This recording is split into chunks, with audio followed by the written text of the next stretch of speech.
Hello and welcome to another episode of Dialing Up Star Trek with Dave. I am your host Dave, and we are going through every episode of Star Trek, and I am sharing what I like about the episode, what I don't like about the episode, what I would change about the episode, and also how I feel about what the Penske Files, who really inspired this show, how I feel about what they had to say about the episode, where I agree or disagree with them. We are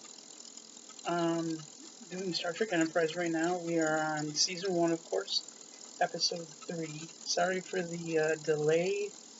I had some technical difficulties. I think I need a new laptop, so I'm drinking lemonade in case anybody wants to know. Oh, I wanted to say one thing real quick. A random thought.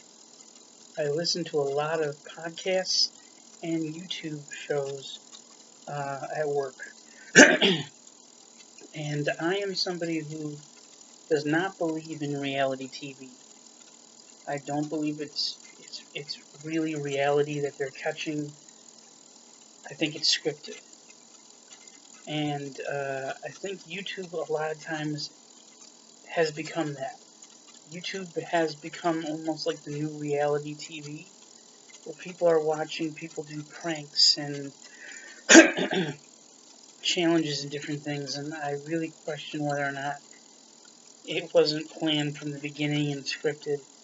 Like they'll get videos of kids saying really funny, weird things, and we're supposed to believe that those kids actually did say those things without realizing they were being taped or without knowing what was going on. And something in me says, how do you know that the parent just didn't tell the kid what to say? Or, like, how naive are we?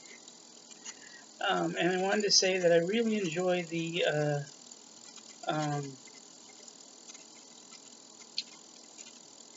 the bootleg podcast with Brett Coleman and his co-host, the football bootleg podcast, I believe is what it's called. I want to make sure I have that right. I'm pretty sure it's the bootleg.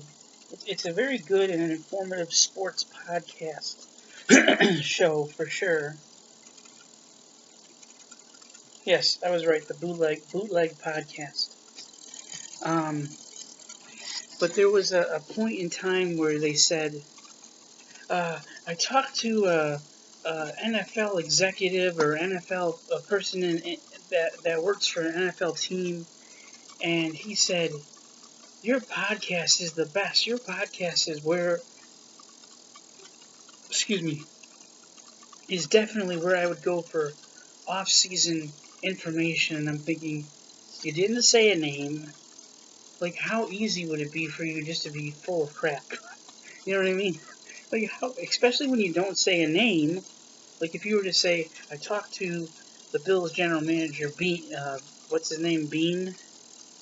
Well, then Bean could come out and say, I didn't say that. Or somebody could ask him and he could say, I don't recall talking to that person. But by making it vague and by saying, oh, I was talking to an NFL executive or somebody that works in an NFL office, there's literally thousands upon thousands. So I thought to myself, I feel like you could basically be like, I talked to a former writer of Star Trek, name not to be mentioned. You know what I mean? Like, because we know that, like, there were different people that wrote episodes, but I'm sure they had, like, a writing room.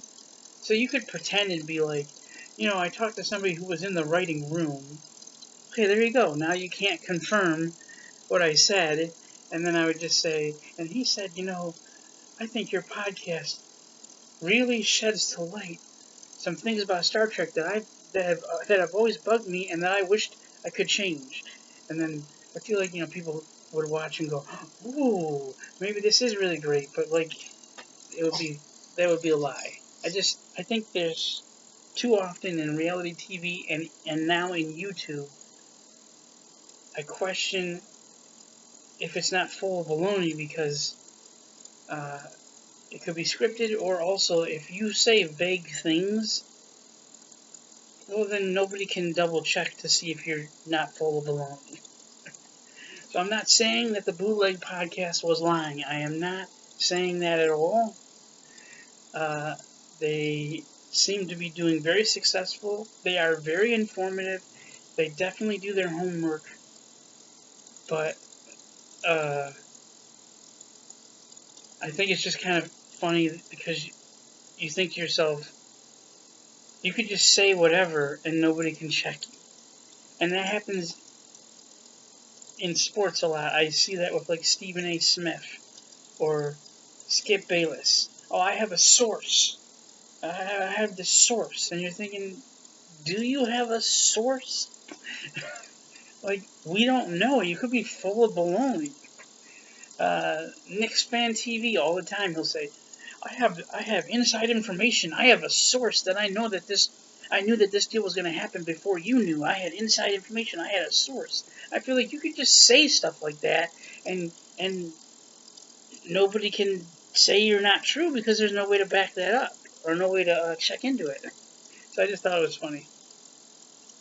So maybe as a funny thing, I'll start doing that, but I'll do like I'll do air quotes or something, right?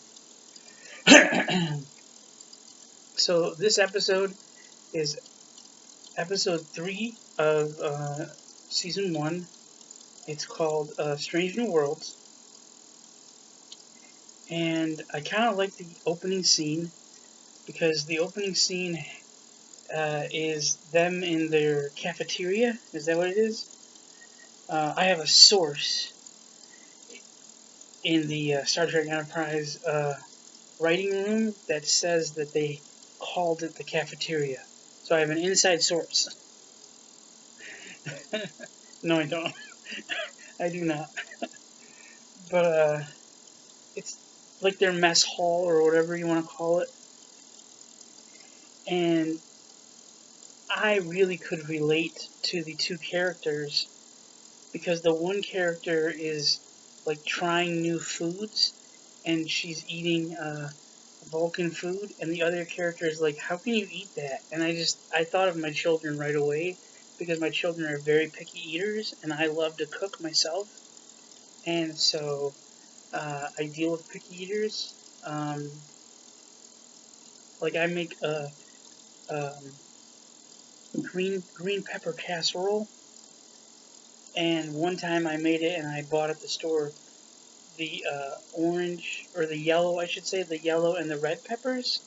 Not spicy peppers, just the other colored bell peppers, the red and the yellow. And I made green pepper casserole with those bell peppers, instead of the green bell pepper. And my daughter was like, nope, sorry, can't do it. It's green pepper casserole, Dad. This isn't green peppers. I mean, technically, she's right, but it was like, really? Just picky eaters. And so I can most certainly relate, or it spoke to me to see one person who was trying new foods and one person who was picky. So I actually really enjoyed that. I really do enjoy this episode to a certain degree, because I think this episode, um, I would say that this episode is exactly the, the theme of Star Trek Enterprise Season 1 that I want. And the theme of Star Trek Enterprise Season 1 is a parent-child relationship between the Vulcans being the parent and the humans being the child. And the child is ready to go out into the world and to live their own life, and the parent can't let go. So we see that with the Vulcans, where they don't think the humans are ready, and they're nervous, and they're not confident in them. But also, and so the Vulcans are going to need to learn how to let go and how to let the humans just make their own mistakes and learn from their own mistakes. But then the other dynamic with the humans is you have a child who's going out on their own. They don't know the world. The Vulcans definitely know the world. They're more experienced. They know the Star Trek universe better, kind of like a parent would know the world better, know how the world works more. And the child is completely ignoring the parent, completely ignoring all of their advice, saying, I know better. And because of that, there are certain things, certain mistakes that they could avoid that they're not avoiding because they're not listening to the parent, to the Vulcans. So that kind of dynamic, and what I believe this show should lead to, whether or not it's this season or the next season, is the Vulcans and the humans finding a middle ground, because they're both right and they're both wrong at the same time. The humans are right to say, you're holding us back. We're not gonna, like, I have to leave home at some point, right? That's what a kid would say. You have to let go at some point. The humans are right there. But the humans are wrong to not take into consideration the Vulcans' advice and counsel, and to just brush it off like they don't know anything, or like they don't know what they're talking about, or that their ways are just ridiculous. You know what I mean? Like, that's what kids do. The humans are wrong there. The humans are wrong to not appreciate the Vulcans at all for what they've done. And again, the Vulcans, the noise stopped happening. The noise went away. Hopefully, there was a noise in the background with my laptop. I hope you didn't have to endure it, but it has gone away, and I'm excited. But I still think I need a new laptop. Excuse me. My wife also wants a new laptop, so I agree with her. I usually try to agree with her so we can have a happy marriage, happy wife, happy life. Even though I'm right most of the time. So no, I'm just kidding. She's a blessing in my life. She most certainly is. Anywho, where the Vulcans are wrong, again, is that they need to let go. But again, so you see the dynamic, is where the Vulcans are right is, hey, you should take advantage of our experience and our advice here. And where they need to find the middle ground is, let the humans go, let them learn from their own mistakes, but the humans need to take into consideration and value what the Vulcans have to offer, value their advice and their experience, and appreciate that, and appreciate what they've done for them. And they need to come to that middle ground, and I think these early episodes, maybe even this entire season, needs to show that dynamic of how each side is wrong. It needs to embrace that. And I think that this episode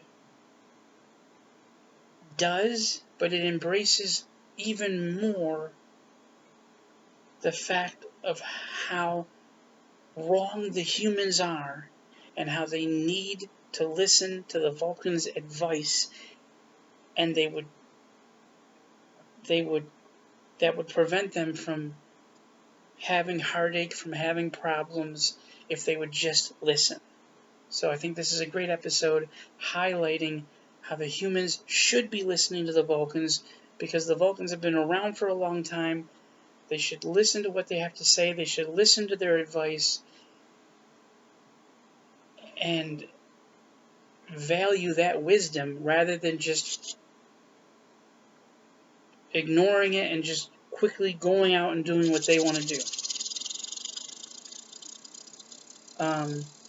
So this episode is very good for that.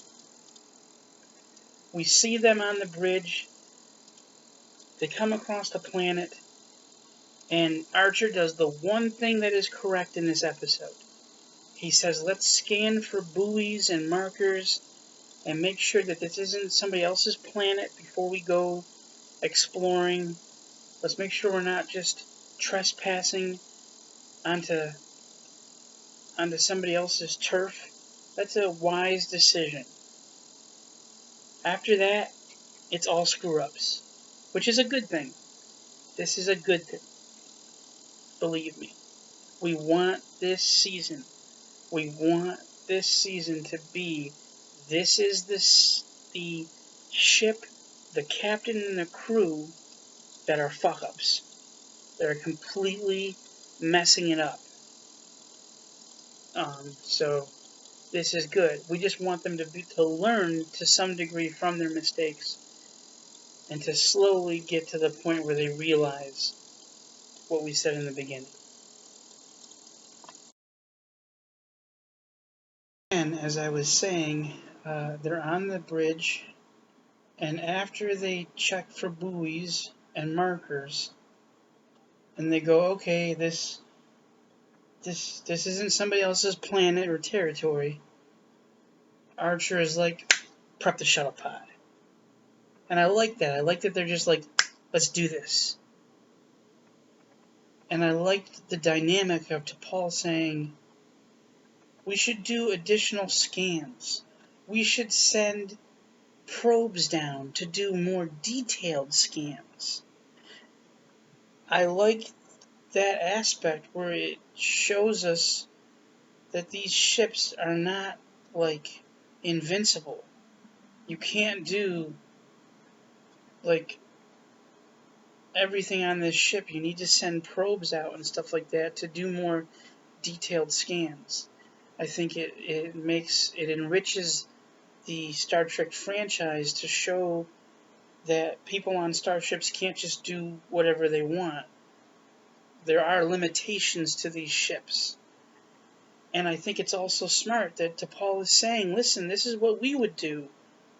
She says this is what Vulcans would do. We would do additional scans and additional tests. I thought what was interesting is she said we would do these, she said once we determined that it was suitable for humanoid life. So these humans haven't even determined that it's suitable for humanoid life, and they're like, let's go. Sorry, anywho,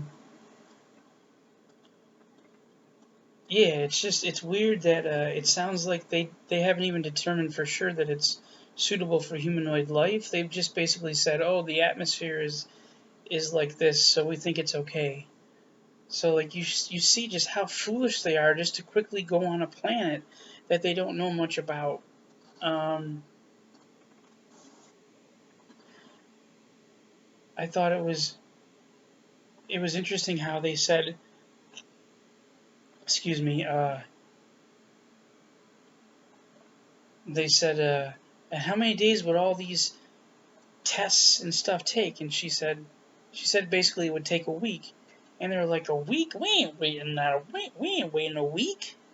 And she's like, this planet has been here. She basically was saying this planet has been here for thousands of years. It's not going to go away in a week. She has... T'Pol is right in this entire episode, and the humans are wrong in this entire episode. And it's a good thing, because you need to see that dynamic. She is absolutely right.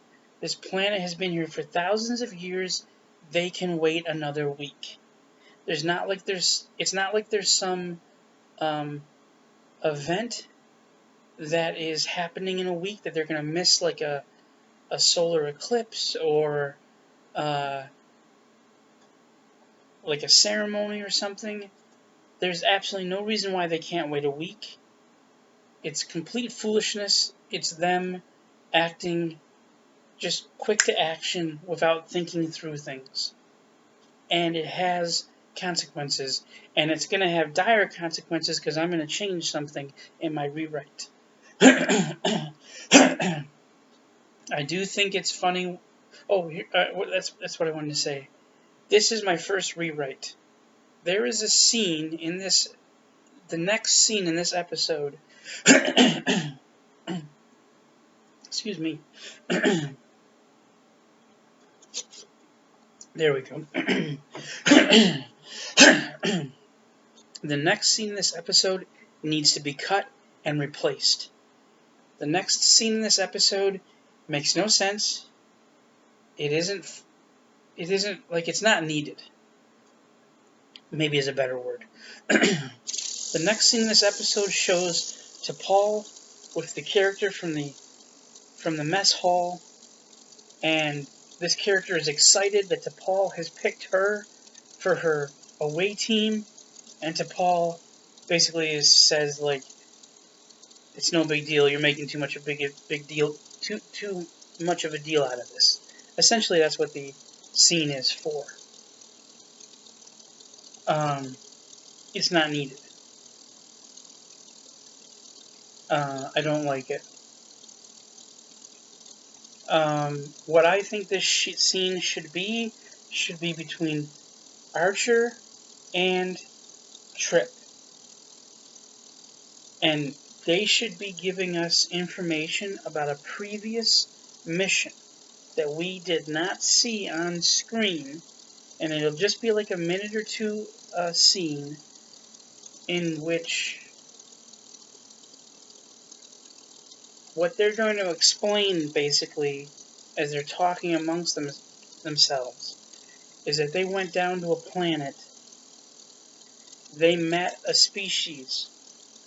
They had trouble communicating with them, again, because Hoshi has not yet perfected and gotten the kinks out of the translator. And that T'Pol T'Pol was gone. T'Pol went away from them, and they found out that she went and spoke to this race by herself. And she had told them that somehow they had offended this race, and they were very angry, and they were ready to fight. And she had convinced this race that they were new to this, that they had just come out and ventured out into space, that they didn't mean any harm, and this race agreed to just let them leave without, an incident of like a fight or something.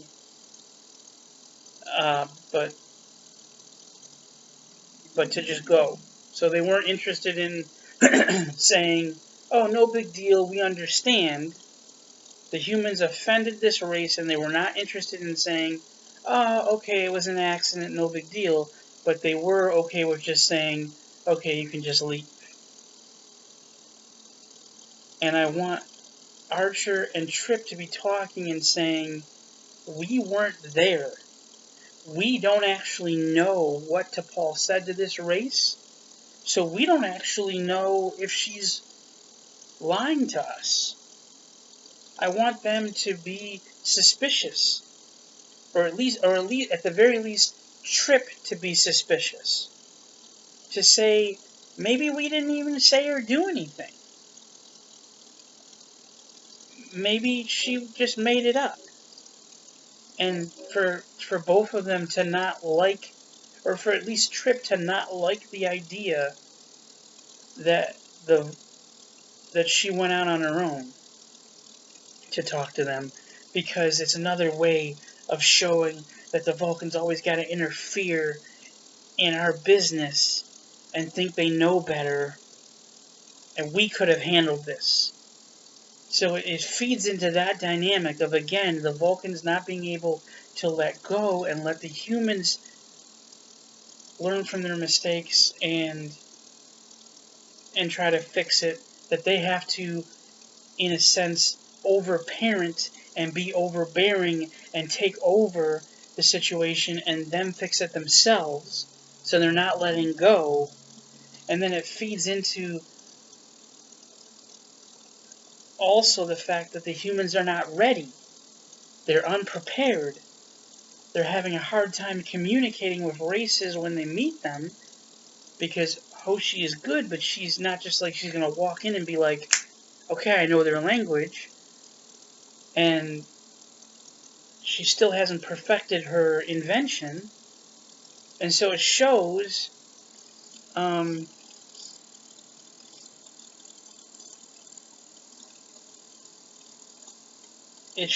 that they're unprepared. It shows that they don't know what they're doing. That they even what was I going to say? That they even insult these aliens by accident. So it really hones in on that dynamic again.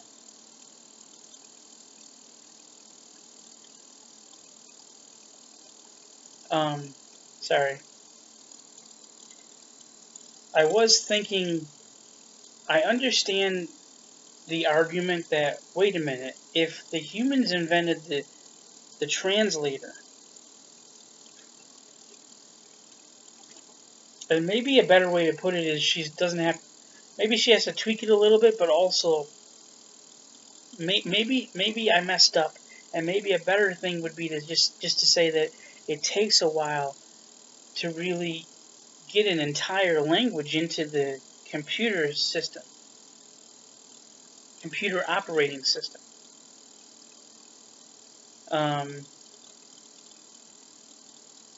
So yeah, I think it would be cool to show that the Vulcans learn people's language, and that they're good at that. And so by not having a translating thing working, it's showing that T'Pol is able to learn how to communicate with this race on her own without a universal translator. I think you can't do it forever. At some point in the season, you just got to have the translator is working well. So maybe a couple more episodes, but yeah, I would do something like that.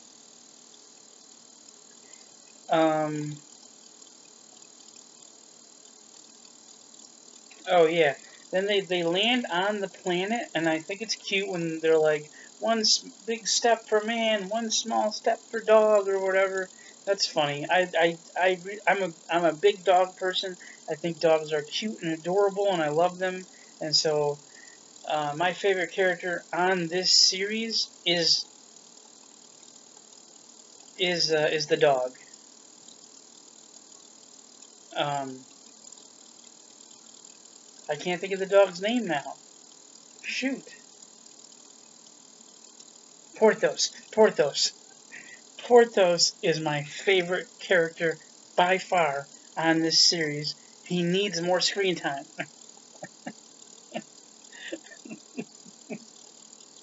He definitely, shaky camera. He needs more screen time.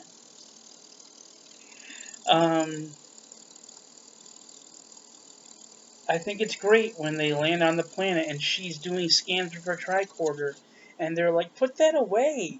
Just put that away. Enjoy the fresh air." Again, it's showing, like, what are you talking about? This is what you're supposed to do. And we know this is what you're supposed to do because every time Spock would land on a planet, he'd have his little box out. Ooh, I'm scanning. Like, he's doing the proper thing. Um, So yeah, I think it's also smart that she tells Trip when Trip and Mayweather are like, "Hey, we want to just camp out here. We won't, we'll stay too."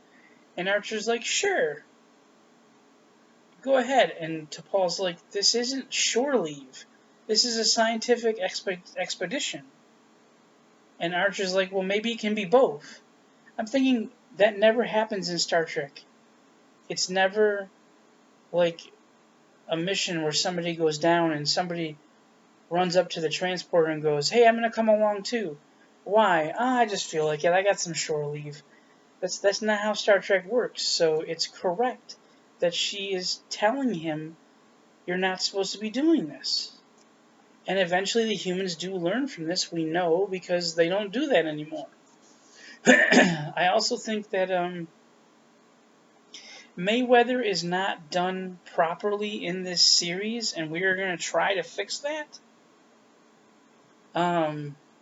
But I think it's interesting to have him say when Trip says, "Hey, you'll get to sleep under the stars." Mayweather says, "Oh no, I'm sorry." Trip says, "You'll get to sleep under the stars," something like you did at home. And Mayweather is saying, "I lived on a ship. It's not home to me unless it has 2 nacelles." So I thought that was like a cool little line because it showed again that he's a boomer, that he's somebody that grew up on a ship. And it makes me think of like truck drivers who probably drive across country and live on their truck, and then they're probably like, they probably sleep on their truck and everything like that. That's home to them. So I thought that was a little thing for Mayweather. Um, I enjoyed the ghost stories. I thought that was funny. Mayweather telling a ghost story. And I thought T'Pol's response to it was perfect. She's a person of logic. It makes me think of ghost stories in our world. I don't believe in them. I don't logically believe in ghosts. I know I may get comments in the comments section, but I don't believe in that stuff. I don't believe logically that it's true, and I don't believe there's much evidence for it. So I can understand her logical response to be like, "Yeah, that doesn't make sense. Nice try." And I thought it was funny when Trip goes, "No, no ghost stories on Vulcan." um, Sorry, I need to take a sip. Oh, spilled a little lemonade, but I got it. Okay.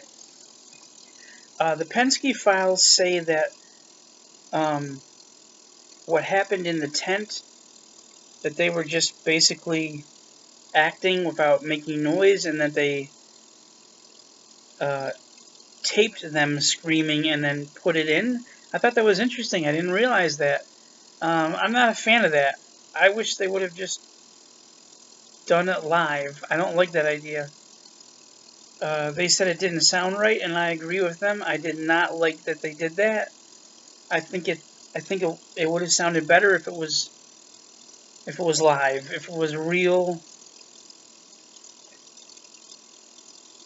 and when they were in the tent, they were actually yelling.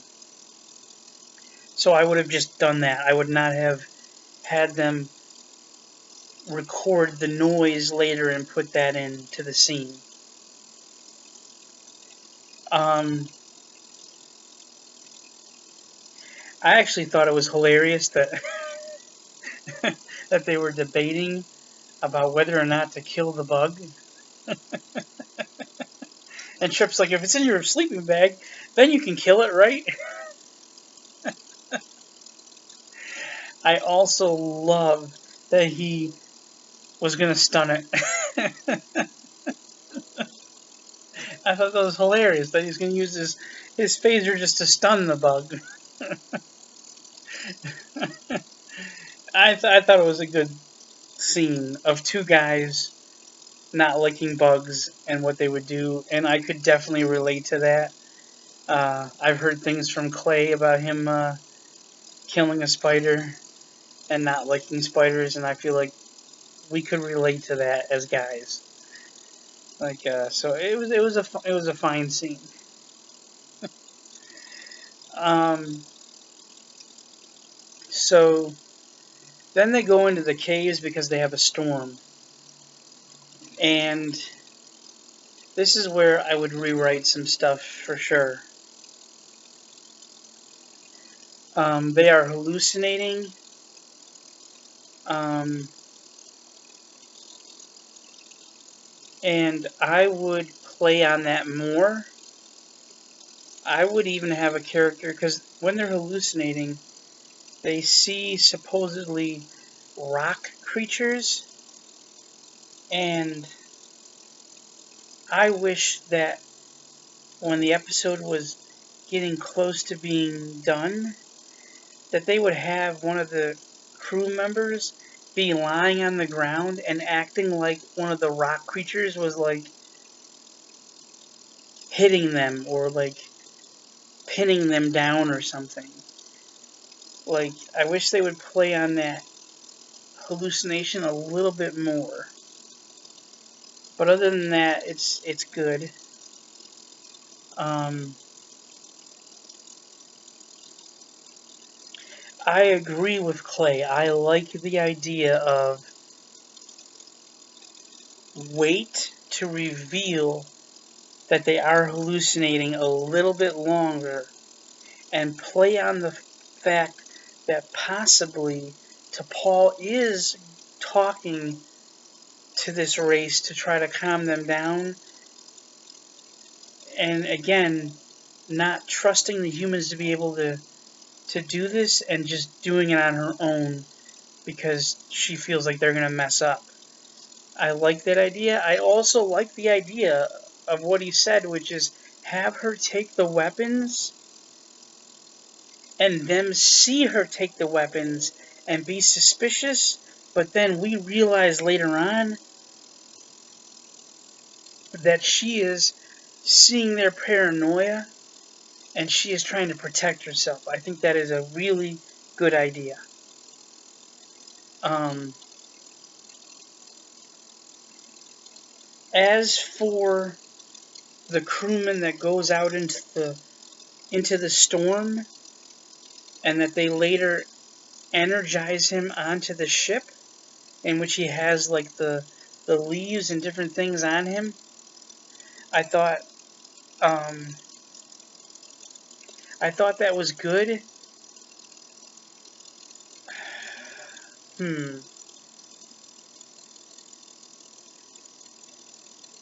I like the scene, by the way, before then, where they try to land on with the shuttle pod and they're unable to, because it again shows their incompetence, and it shows their, well, maybe that doesn't show their incompetence, but it shows how they're how overly matched they are, because they don't have the equipment and the technology to do some of these things. Um, what I would have done differently when they beam the guy back onto the ship is two things. One, I think they should take advantage of this time to show how the transporter is not working properly to its full capacity, which would explain even more why they're not ready to use the transporter. So rather than just having it be about fear, you can see that their technology isn't working, and that's why they're waiting to use the transporter. I kind of like that idea. Because what I want is for the transporter to not have been able to fully get rid of the bacteria and things when they transported him. The difference in this episode, the big difference that I would change, is this crewman dies. This crewman dies in this episode. Because there needs to be consequences to start to show these humans we aren't fully ready. We're over our head. We're over our head. We should have listened to the Vulcan. We should have listened to DePaul and done these extra scans and these extra tests.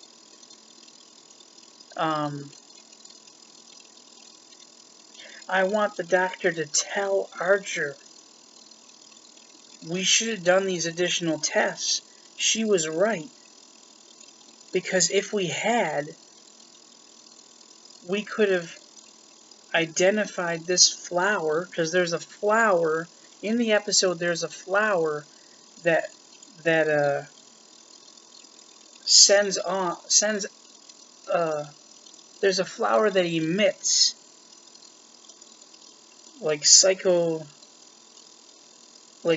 emits something that makes you kind of loopy, that is making these people hallucinate, and because of the storm and the winds, the flowers have come closer to the crew. And I want the doctor to say, well, if we had done these scans, we would have known about this flower. We would have known about it. We probably would have known about the weather. We would have known that there was a storm coming. We could have prevented this. I want the doctor to tell Captain Archer that. This man didn't have to die.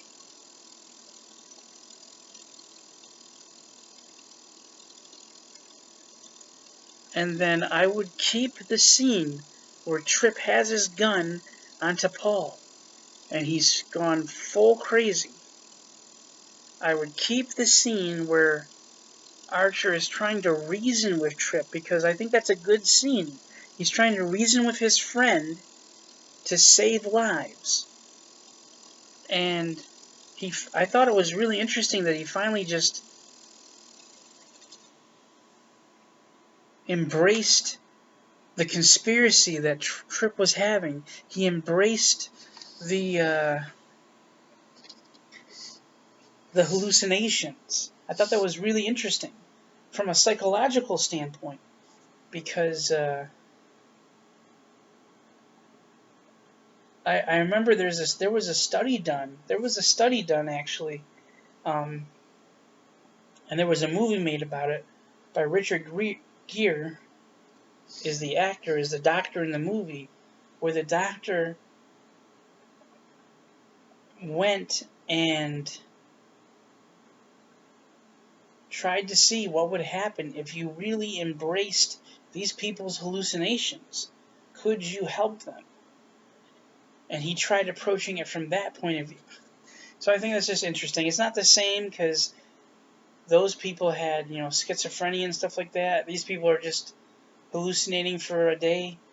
But I did think it was interesting. And I liked that scene. And then she shoots him with her stun. And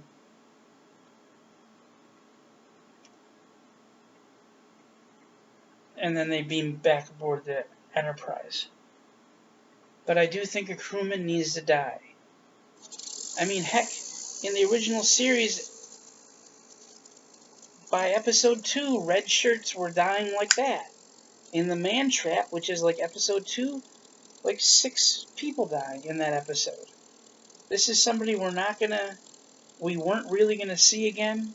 This isn't a main character. I think he needs to go, and then it shows the consequences that these humans now have to deal with.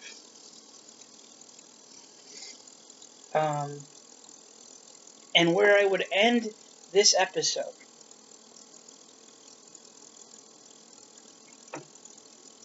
and how I would end this episode.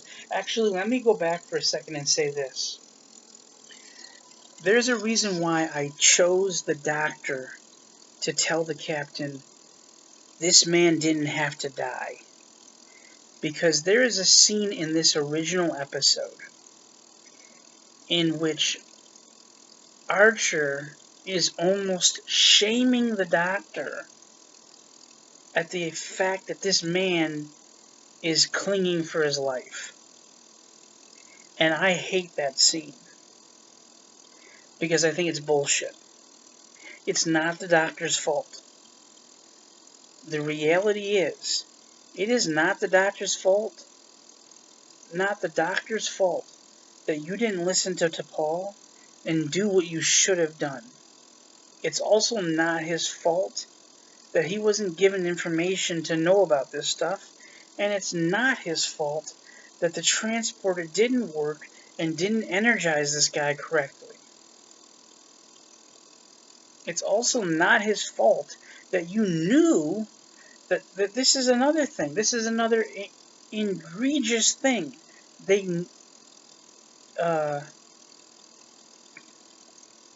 What's his name? Malcolm, the security officer, comes to Archer and tells him there's a storm coming. They could have took the shuttle pod then and went and got them. Instead, he just talks to T'Pol. She says they're okay, and they don't go and get them then. So then they have to use the transporter to get this guy back onto the Enterprise. So it's not the doctor's fault. That's bullcrap. It pisses me off.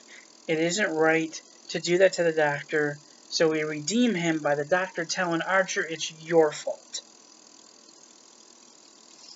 I will say this. You could actually, I'm sorry, you could actually keep the scene where Archer is trying to blame the doctor and is saying, like, there's nothing you could do and he's upset.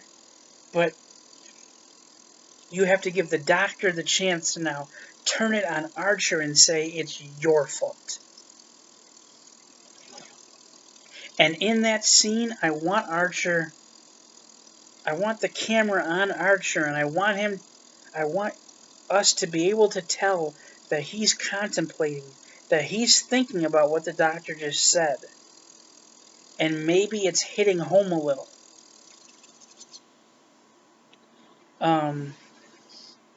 The end scene of this episode, what I would have is I would not have a conversation with Archer and T'Pol yet. I believe that conversation is actually happening and actually kind of does happen in a later episode of this season. And I think it's a very good scene. So I want to wait on that. What I want the end scene to be is Archer walking up to a door, letting himself in, walking around, looking at things, looking very solemn, sorrowful, thoughtful, contemplating, and we realize it is the quarters of the crewmen who died, and he's visiting that, and it's almost like he's mourning after this crewman's death and contemplating his part in it and having some remorse. I think that would be a good scene. So you start to see that Archer is starting to realize we have to be careful or lives can be in danger.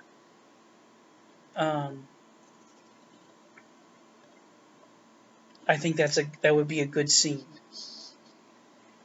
So that's what I would change about this episode. That's what I like about this episode. I would change probably about 5 or 6 things. I would rate this probably as an average episode. It's not a great episode. It's not a great episode. It's not a horrible episode. The way the Penske Files rate episodes, there's a rating where they say good concept but not great execution. I think that's what this episode is.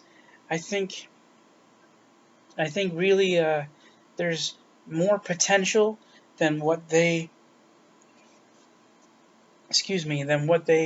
tap into. And so those are the things that I would change to try to capitalize more on the potential of this episode. So yeah, that's episode 3. Those are my thoughts. Those are what I like, what I dislike about the episode, and what I would change about it.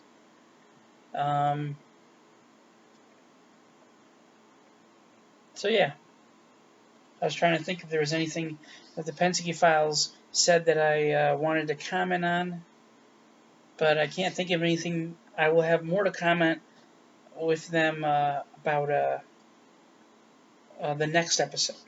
So please hit the like or dislike button. Please comment on what you thought of the episode. Any advice, and also what you liked about the episode, what you didn't like, what you would change. If you agree or disagree with me, I really look forward to reading anything and everything you guys have to say. And I look forward to the next episode, which I believe is called Unexpected, which is it's a Star Trek comedy that's actually pretty funny. So again, thank you for joining me for Dialing Up Star Trek with Dave. Again, I am your host, Dave. I hope you enjoyed our rewrite of the episode, and look forward to sharing more with the episode Unexpected. You guys take it easy, and thank you again for watching.